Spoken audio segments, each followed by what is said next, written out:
who were here yesterday and their actions once the suspected shooter was subdued. We're getting ready for the start of the news conference, so let's just listen in. For those who did not join us yesterday, I am Lieutenant Colonel Angel Tomko, and I'm the spokesperson for the 3rd Infantry Division. I'd like to start by saying our prayers and our focus is with the injured soldiers and their families, as well as those impacted within our Fort Stewart and Hunter Army Airfield community by this tragic event. We are incredibly thankful for the outpouring of support from our coastal Georgia community and to all the local, state, and federal agencies who responded and stood by us during this challenging time. Although this has deeply affected us, our military community and our dog-faced soldiers are strong. As you just saw, our soldiers getting recognized for their strength, character, and heroism by Honorable Driscoll. And he also visited with them and some of the injured and their families this morning. These soldiers who intervened or provided critical care and support during yesterday's events received awards, and the Secretary of the Army will provide some brief comments and take a few questions. This engagement is on the record, and we will have 15 minutes set aside. A couple of reminders: we will not release any of the names of our injured soldiers at this time. However, we will be able to provide you a status update on their general condition. We will not speculate on the assailant's motives or the circumstances that led to yesterday's event.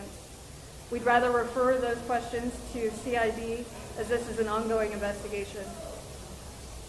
When you ask your questions, we ask that you give your name and affiliation and speak up so that we can hear you and you can hear us. Now, I'd like to introduce the Secretary of the Army, the Honorable Dan Driscoll. His name is spelled D-A-N, last name Driscoll, D-R-I-S-C-O-L-L,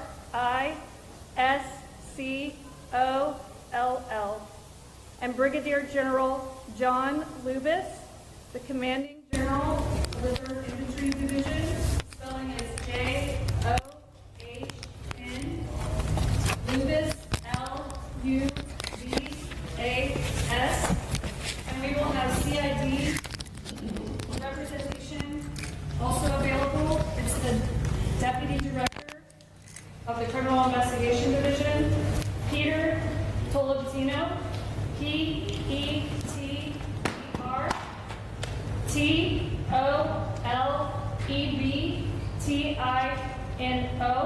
and Special Agent in Charge Ryan O'Connor, R-Y-A-N-O''C-O-N-N-O-R. They will be ready to speak to you regarding the shooting that occurred here yesterday at Fort Stewart. I'd like to now pause and I'll turn it over to them.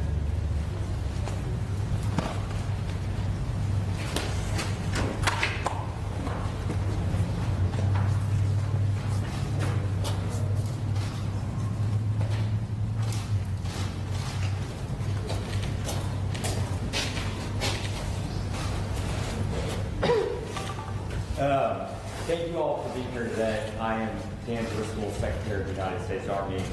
We had two main goals today. It was to come out and first off to support the victims and their families and the community that experienced the shooting tragedy yesterday. And the second one was to recognize the heroism, the courage, and the selfless service of 6 soldiers who put themselves in harm's way yesterday to take care of their fellow soldiers. I want to start off by saying we're standing at the brigade headquarters of the unit that had the shooting yesterday. And this morning, if you were here, what you would have seen is you would have seen a lot of soldiers out doing physical training and PT. That is incredibly important to us because we are highlighting the resilience of the American soldier. We are showing their strength and their courage under fire. They are going to spend the remainder of the day able to meet with counselors, but also getting back to their jobs, serving the American people. We spent this morning, General Lucas and I, visiting some of our soldiers who are in the hospital and meeting with their families. We talked to doctors, And one of the things that I can say unequivocally is that the fast action of these soldiers under stress and under trauma and under fire absolutely saved lives from being lost. On behalf of President Trump, Vice President Vance, Secretary Hegseth, they wanted me to tell these soldiers, their family, and this community that the entire federal government stands by and stands ready to care for these soldiers and their family. One of the more important things we were able to do this morning, though, is to recognize the heroism of these 6 soldiers. One of the soldiers tackled the person, so just think about this. They were unarmed and ran at and tackled an armed person who they knew was actively shooting their buddies, their colleagues, their fellow soldiers. Another soldier jumped on top of the person to subdue them until federal law enforcement was able to arrive. The other soldiers immediately, using their training that they had developed over years and years, started to take care of mass casualties. The hospital they took them to in March had just run a mass casualty exercise. For a moment just like this, the Army does not want these moments to happen, but it stands ready when necessary to act and care for those when it does. The Army this year is 250 years old. That is 1 year older than this nation itself. These American soldiers highlight exactly what the Army has meant to this country. It has been there in some of the most traumatic moments of this nation's history, and it has been resilient, stood strong, and acted on behalf of American citizens. I just want to thank this community. It is absolutely unbelievable to me the speed with which law enforcement officers showed up, paramedics showed up. We had so many people showing up within the first hour that we actually had to stage some of them away. We are so grateful for this community and all that it does for our soldiers and their families. The investigation is ongoing. I imagine a lot of the questions we'll take will be related to that. We will not be able to answer some of those questions, but we are going to do a deep, hard investigation. It will be, the findings will be transparent. They will be released to the American public. We commit to you that anything we discover during the investigation that can make this base and other bases like it safer, we will act on as quickly as possible. Now I'm happy to take questions. Standing beside me, I have General Lucas, the Division Commander, and Special Agent O'Connor from Criminal Investigation Division. So let's kick off with some questions. Mr. Secretary, Robin Kemp from The Current. Hi. Will there be any efforts by the DoD to harden the entrances to installations to look for things like personal weapons coming in and out of base? We are constantly looking at our security protocols on all of our bases, both in CONUS and around the world. We absolutely will want to learn from this investigation. We do not want something like this to ever happen again on an Army base.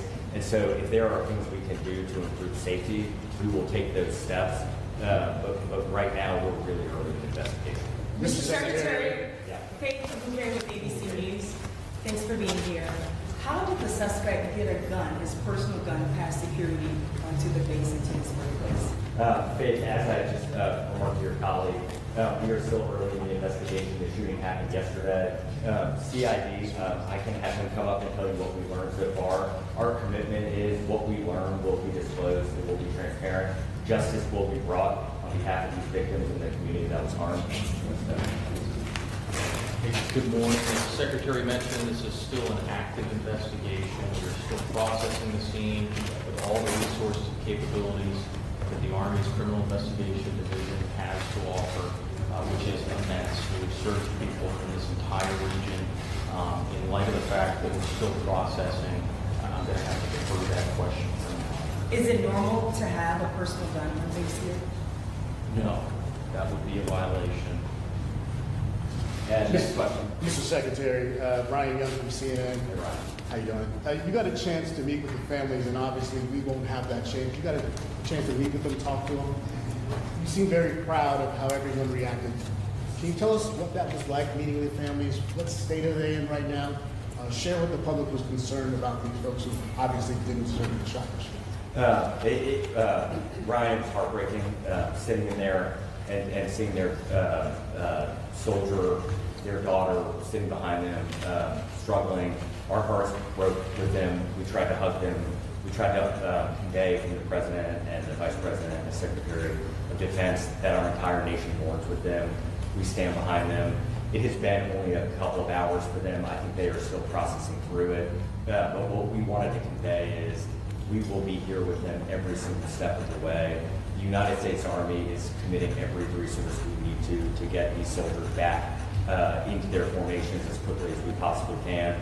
And then one of the things that we had said at the meeting earlier with the soldiers from this unit is, General Lucas and I were reflecting on this in the car ride. These kind of moments, especially if you've deployed, you've gotten to see them more frequently. The trauma from them often doesn't hit for weeks or months on it. Like it doesn't come as quickly as you might think. And so what we try to encourage for all of our soldiers is to speak up, lean on each other, lean on your leadership, and we will provide the resources, the care, and the love that they need to recover. General, can you take that on as well too, real quick, just about what it was like to meet with those families as well? Yes, sir. Thank you for the question. It's heartbreaking. It's painful to see them struggling with a wounded family member. They expressed that they were incredibly proud of their soldier, as we are, and they asked for prayers. So we appreciate all the prayers that have been sent our way, and we would ask you to keep them coming. General Lewis, Priya Schreiner with NBC News. Yes, Skyler with CBS News here. Quick question for you. Can you describe the condition of those who were injured? I know that there might have been some updates. I know the general you said yesterday they're expected to be okay, but just nature of the injuries in life? Yes, sir. Thank you. Of the 5 wounded soldiers, 3 were released yesterday, which is amazing considering the circumstances and the ranges in which they were engaged. 1 soldier remains as an inpatient here at Wynn Army, right here on Fort Stewart. She's doing very well in high spirits. Of course, she's got a little bit of a road to recovery. We're hopeful she may be released as early as this weekend, but that will just depend on how things heal up over the next couple days. And we have 1 soldier that remains at Savannah Memorial Community Hospital, who I visited with the secretary this morning. She's got a little bit longer road to recovery. The doctors are very positive, but I think it's going to take her a bit longer to recover, but they're very hopeful she's going to make a complete recovery. General Lewis, this is Priya Schreiner with NBC News. I know you guys are prepared for scenarios like this when you go to war zones or on combat deployments, but have you gotten an opportunity to speak to some of the soldiers in this unit about how they're processing that this attack occurred from one of their own, and how are you processing that as a leader? Yeah, I think we train for this on the battlefield, and it's a different situation when it happens on an installation with one of your own. So I think over the upcoming days and weeks, as the secretary said, people are going to process this and work through this at different rates. And we know we've got to keep a very close eye on them. We've got to wrap our arms around them.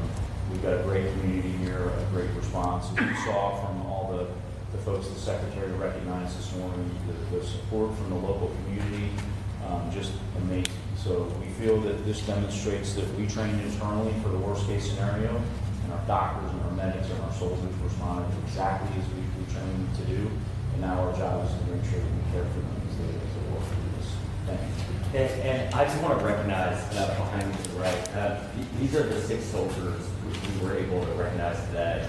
And they, I mean, this is sincerely as humanly possible. I and the administration of President Trump could not be more proud of them. They are everything that is good about this nation. They are the best among us in our country. They are the best among us in the Army. They acted in a way that I think all of us hoped we would under fire, but they did. And so we are just so incredibly proud of them. We are so grateful for them. And one of the things we told them and their colleagues is that we will stand with them as long as we need to get them back where they need to be. Corresponding to the 18, can you all give us a sense going forward what's going to happen next as far as the criminal justice process goes? Has the suspect been actually charged yet? And if so, what charges is he facing?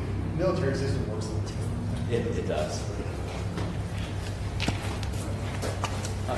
Suspect is currently in custody, and we are working through the military uniform code of military justice process at this time. Is he going to be transferred to a military detention facility? That is likely.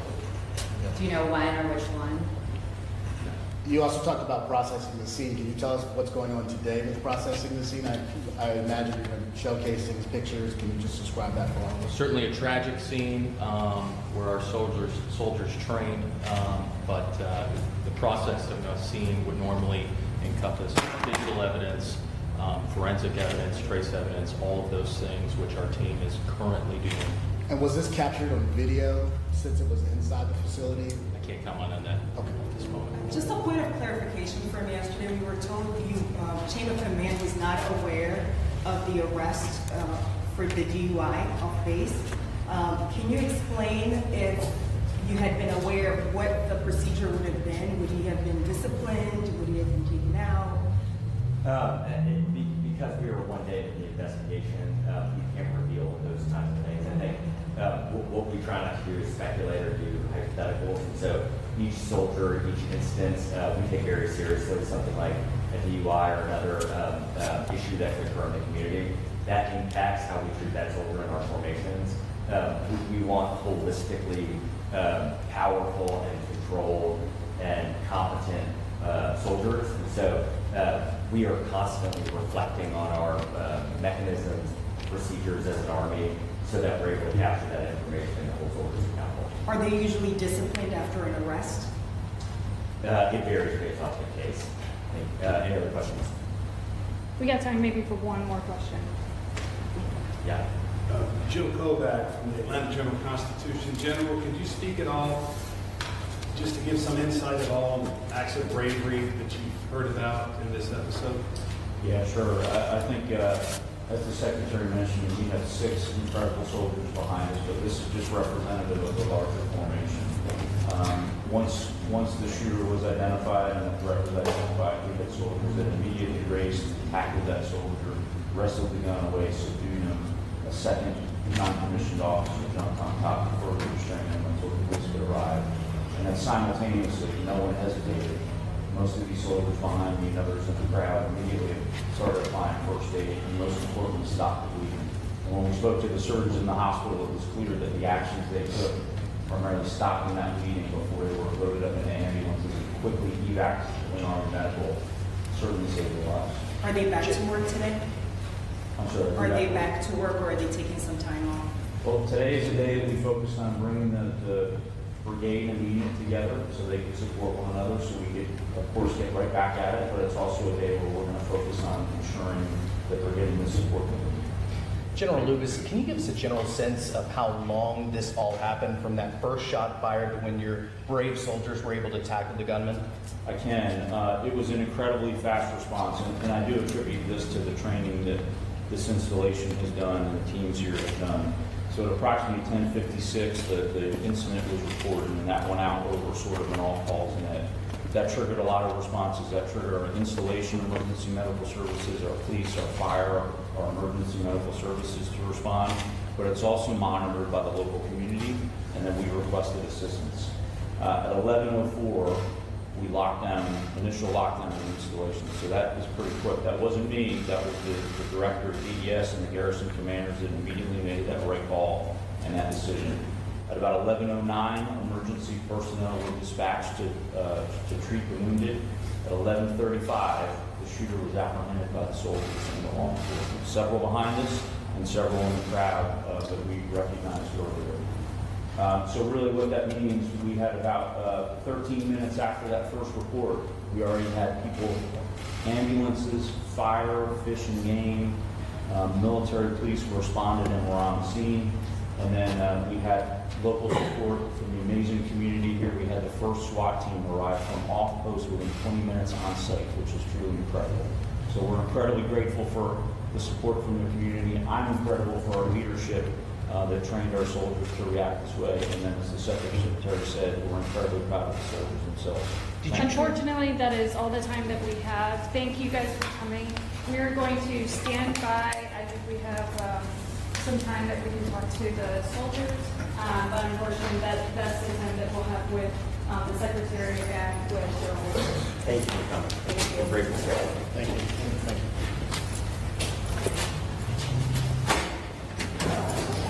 Okay, we're going to take a quick pause as we transition to the armed soldiers.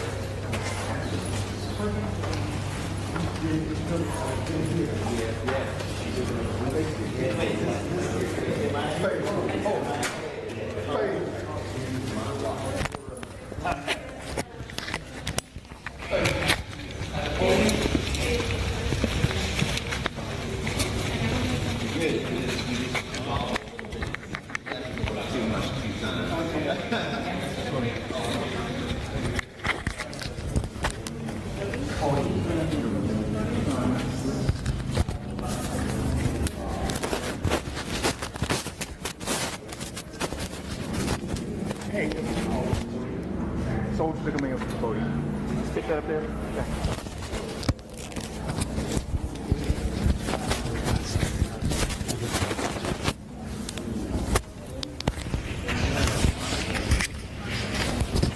Where do you want me to put it? What?